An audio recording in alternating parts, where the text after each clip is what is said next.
এটাই রিয়ালিটির এই এপিসোডে আপনারা দেখবেন বাগদাদে অবস্থিত মার্কিন দূতাবাসের উপর এক বড়সড় হামলা, মিসাইল আর ড্রোনের হামলায় কেঁপে উঠেছে গ্রিন জোন, আর ট্রাম্পের রাতের ঘুম উড়ে গেছে। ইরান কার্যত পঙ্গু করে দিয়েছে মার্কিন বিমান বাহিনীকে। সৌদি আরবে ছাই হয়ে গেছে আমেরিকার 5টি বিরাট ট্যাঙ্কার জাহাজ।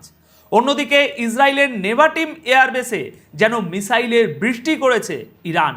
ইসরায়েলে থাকা F-35 যুদ্ধ বিমানের সবচেয়ে গুরুত্বপূর্ণ ঘাঁটিকে সরাসরি টার্গেট করা হয়েছে।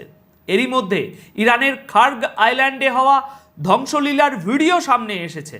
রানওয়েতে বড় বড় গর্ত আর কন্ট্রোল টাওয়ার পুরোপুরি ধ্বংস। এদিকে ফার্স নিউজের তরফ থেকে ট্রাম্পকে তীব্র কটাক্ষ করা হয়েছে, কারণ হামলার মাত্র 1 ঘন্টা পরেই আবার অ্যাক্টিভ হয়ে উঠেছে ইরানের এয়ার ডিফেন্স সিস্টেম। হেডলাইনগুলো যতটা চাঞ্চল্যকর ছিল, ভিতরের খবরগুলো তার চেয়েও অনেক বেশি পাওয়ারফুল হতে চলেছে।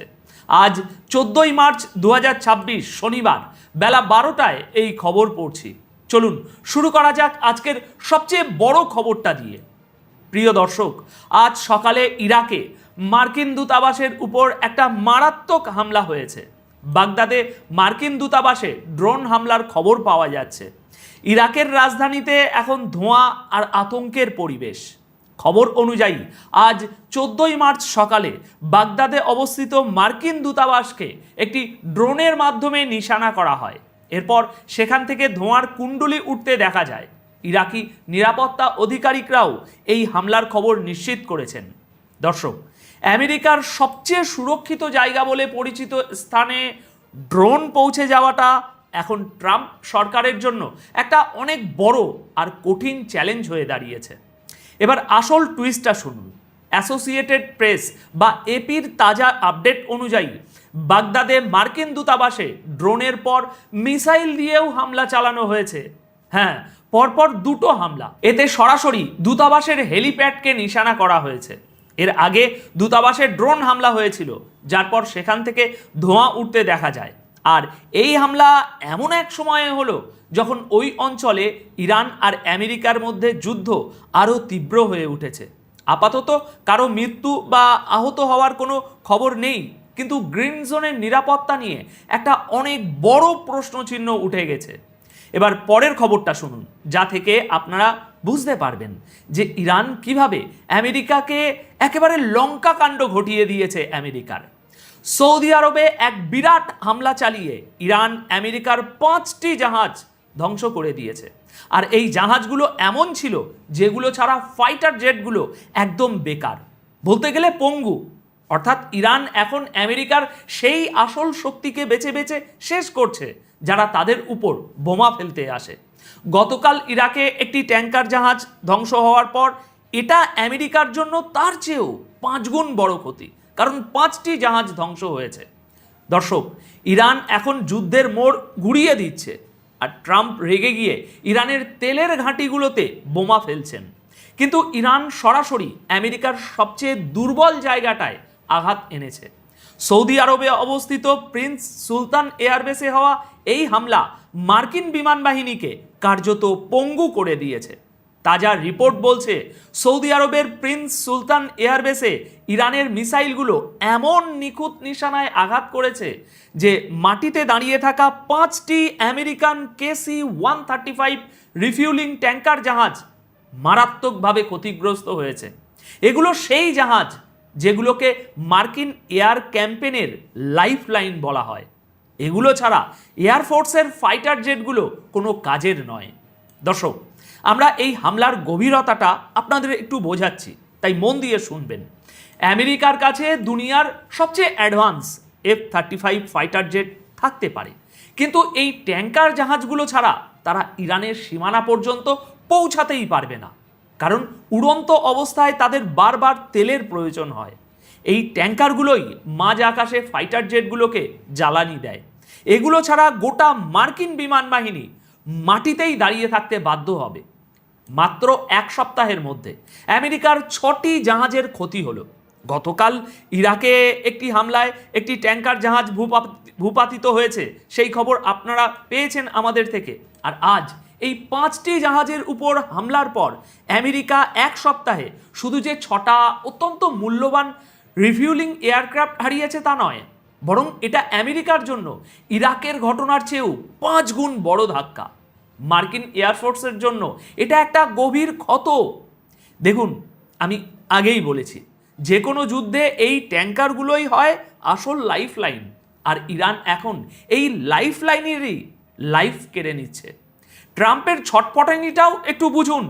খার্গ আইল্যান্ডে বোমা ফেলার পর ডোনাল্ড ট্রাম্প ভেবেছিলেন যে এত বড় আঘাত, এবার হয়তো ইরান হাঁটু গেড়ে বসে পড়বে, কিন্তু ইরান ঠিক সেখানেই আঘাত করেছে যেখান থেকে ট্রাম্পের যুদ্ধ শক্তি পরিচালিত হয়, অর্থাৎ এয়ারফোর্স না থাকলে সবই শূন্য।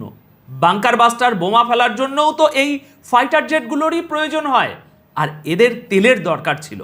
মার্কিন সেন্ট্রাল কমান্ড এ বিষয়ে কিছু বলা এড়িয়ে যাচ্ছে, কিন্তু ওয়াল স্ট্রিট জার্নালের রিপোর্ট পরিষ্কার করে দিয়েছে যে এই জাহাজগুলো আপাতত যুদ্ধ মিশনের জন্য পুরোপুরি আউট অফ অ্যাকশন, মানে সব শেষ।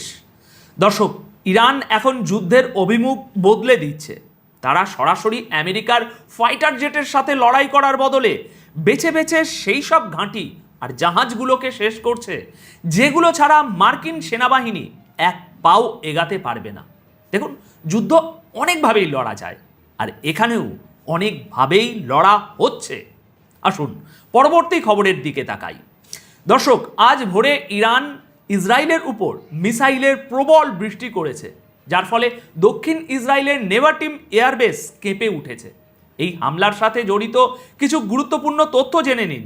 ইরানি মিডিয়া প্রেস টিভির দাবি যে তাদের মিসাইলগুলো নেভাটিম এয়ারবেসকে নিশানা বানিয়েছে এবং সেখান থেকে ব্যাপক ধ্বংসলীলা খবর উঠে আসছে। অন্যদিকে ইসরায়েলি সেনাবাহিনী অর্থাৎ আইডিএফও নিশ্চিত করেছে যে ইরানের তরফ থেকে মিসাইল ছোড়া হয়েছে। এরপর পুরো এলাকায় এয়ার ডিফেন্স সিস্টেম সক্রিয় হয়ে ওঠে এবং সাধারণ মানুষকে বাংকারে যাওয়ার নির্দেশ দেওয়া হয়। এবার এই এয়ারবেসের গুরুত্বটা একটু বুঝুন। নেভাটিম এয়ারবেস ইসরায়েলের অত্যন্ত গুরুত্বপূর্ণ একটি সামরিক ঘাঁটি, যেখানে আমেরিকার তৈরি F-35 স্টেলথ ফাইটার জেট মোতায়েন থাকে। ইরানের এই বেসকে নিশানা বানানো এটাই প্রমাণ করে যে তারা ইসরায়েলের সবচেয়ে অ্যাডভান্সড যুদ্ধ শক্তিকে আঘাত করতে চায়। জুনের যুদ্ধেও ইরান এখানেই আঘাত এনেছিল। আপাতত এই বদলা নেওয়ার পালা চলছে। এই হামলা এমন সময়ে হলো যখন আমেরিকা আজ ভোরে খার্গ আইল্যান্ডে বোমা বর্ষণ করেছে।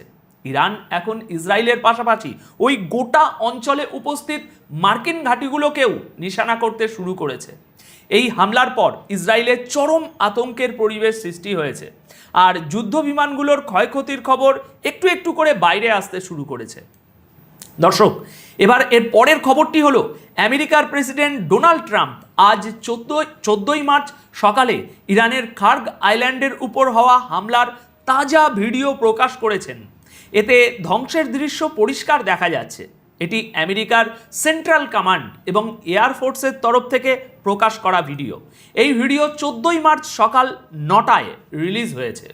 এই ভিডিওর সাথে যে নতুন তথ্যগুলো সামনে এসেছে তা হলো রানওয়ে আর এয়ারবেস পুরোপুরি ধ্বংস হয়ে গেছে।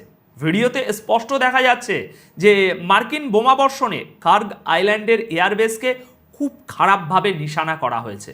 রানওয়েতে জায়গায় জায়গায় বড় বড় গর্ত হয়ে গেছে, যার ফলে সেখান থেকে এখন কোনো যুদ্ধ বিমানের ওড়া কার্যত অসম্ভব হয়ে পড়েছে। আইআরজিসির ঘাঁটিগুলোতে আঘাত করা হয়েছে বলে রিপোর্টে জানানো হয়েছে। এমন অনেক ঘাঁটিতে মিসাইল পড়েছে যেখানে ইরানের রেভলিউশনারি গার্ডস বা আইআরজিসির এয়ার ডিফেন্স সিস্টেম এবং মিসাইল লঞ্চ প্যাড উপস্থিত ছিল। ট্রাম্পের দাবি যে এটি ইরানের ক্রাউন জুয়েল বা মাথার মুকুটের উপর এখনো পর্যন্ত হওয়া সবচেয়ে বড় হামলা। ডোনাল্ড ট্রাম্প এই কথার পুনরাবৃত্তি করেছেন যে তিনি শুধুমাত্র সামরিক ঘাঁটিগুলোকেই ধ্বংসস্তূপে পরিণত করেছেন এবং তেলের পরিকাঠামো বা অয়েল ডিপোগুলোতে এখনও হাত দেননি। তবে ভিডিওর মাধ্যমে তিনি এই বার্তা দিয়ে দিয়েছেন যে মার্কিন সেনাবাহিনী যখন চাইবে ইরানের এই দুর্বল জায়গাটিতে আঘাত আনতে পারে। খার্গ আইল্যান্ড, যা ইরানের 90% তেলের রপ্তানির একমাত্র রাস্তা, সেখানে এই ধরনের বোমাবর্ষণ গোটা বিশ্বের অর্থনীতির জন্য বিপদের ঘণ্টা বাজিয়ে দিয়েছে। ট্রাম্পের বক্তব্য, এই হামলা ইরানকে সঠিক রাস্তায় আনার জন্য করা হয়েছে।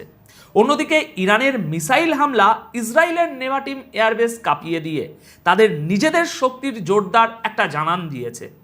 এবার ইরানের তরফ থেকে আসা বয়ানটাও জানা জরুরি। খার্গ আইল্যান্ডে হওয়া হামলার বিষয়ে এবার ইরানের ফার্স নিউজ এজেন্সির রিপোর্ট সামনে এসেছে, যা আমেরিকার দাবির উপর একটা বড়সড় প্রশ্ন তুলে দিচ্ছে। এই রিপোর্টের গুরুত্বপূর্ণ পয়েন্টগুলো আমি আপনাদের সামনে রাখছি। বলা হয়েছে যে 15টিরও বেশি বিস্ফোরণ হয়েছে। আজ শনিবার ভোরে খার্গ আইল্যান্ডে 15টিরও বেশি জোরালো বিস্ফোরণের শব্দ শোনা গেছে। আমেরিকা এই সময়ে আর্মির air defence system, Jask naval base, airport control tower এবং হেলিকপ্টার হ্যাঙ্গারকে নিশানা বানানোর ব্যর্থ চেষ্টা করেছে। এটা ইরানের বক্তব্য। আরও বলা হয়েছে যে তেলের ঘাঁটিগুলোর কোনো ক্ষতি হয়নি। আইল্যান্ডের বেশ কিছু অংশ থেকে গাঢ় ধোঁয়া অবশ্যই উঠছে, এটা ইরান নিজেই বলছে। কিন্তু ইরানের দাবি যে তাদের কোনো তেল পরিকাঠামো বা অয়েল ইনফ্রাস্ট্রাকচারে কোনো আঁচ আসেনি। ইরান ফের ওয়ার্নিং দিয়েছে যে যদি তাদের জ্বালানি সরবরাহে কোনো ক্ষতি পৌঁছায় তবে তারা ওই গোটা এলাকার তেলের খনিগুলোতে আগুন লাগিয়ে দেবে। মানে ডোনাল্ড ট্রাম্পের দাবিগুলোকেও কার্যত বেলুনের মতো ফাটিয়ে দিচ্ছে এক এক করে ইরান। ডোনাল্ড ট্রাম্প দাবি করেছিলেন যে তিনি ওই আইল্যান্ডের এয়ার ডিফেন্স পুরোপুরি ধ্বংস করে দিয়েছেন, কিন্তু ইরানের তরফ থেকে আসা বয়ান অনুযায়ী হামলার ঠিক 1 ঘন্টা পরেই আইল্যান্ডে ইরানের এয়ার ডিফেন্স সিস্টেম আবার অ্যাক্টিভ হয়ে ওঠে এবং পাল্টা জবাব দেওয়া শুরু করে দেয়, যা ট্রাম্পের দাবিকে মিথ্যা প্রমাণ করে দিয়েছে। এটা কিন্তু ইরান বলছে, আমি নই। আপাতত ট্রাম্প ক্রমাগত বলে চলেছেন যে তিনি ইরানের মিসাইল শক্তি শেষ করে দিয়েছেন, কিন্তু বাস্তবতা হলো ইরানের তরফ থেকে মিসাইল আর ড্রোন হামলার এখন 48তম রাউন্ড শুরু হয়ে গেছে, যা আমেরিকা আর ইসরায়েলের শিবিরে রীতিমতো অস্বস্তি বাড়িয়ে দিয়েছে। এটা পরিষ্কার যে ট্রাম্পের বোমাবর্ষণ সত্ত্বেও ইরানের ডিফেন্স এবং অ্যাটাক দুটোই জারি রয়েছে, দুটোই খুব মজবুত। অন্তত আক্রমণটা তো আমরা দেখতেই পাচ্ছি। এখন দেখার বিষয় এটাই যে এই 48তম রাউন্ডে ইরান নতুন করে কোন কোন ঘাঁটিকে তাদের নিশানা বানায়। আপাতত এই প্রতিবেদন তাহলে এখানেই শেষ করব। আশা করছি খবরগুলো আপনাদের কাছে খুব সুন্দরভাবে ও সঠিকভাবে পৌঁছে দিতে পেরেছি। এত সময় আপনাদের সাথে আমি ছিলাম অনুপ বিশ্বাস। এই প্রতিবেদনের বিষয়ে আপনাদের যদি কোনো মন্তব্য থাকে অবশ্যই কমেন্ট বক্সে লিখে জানাবেন।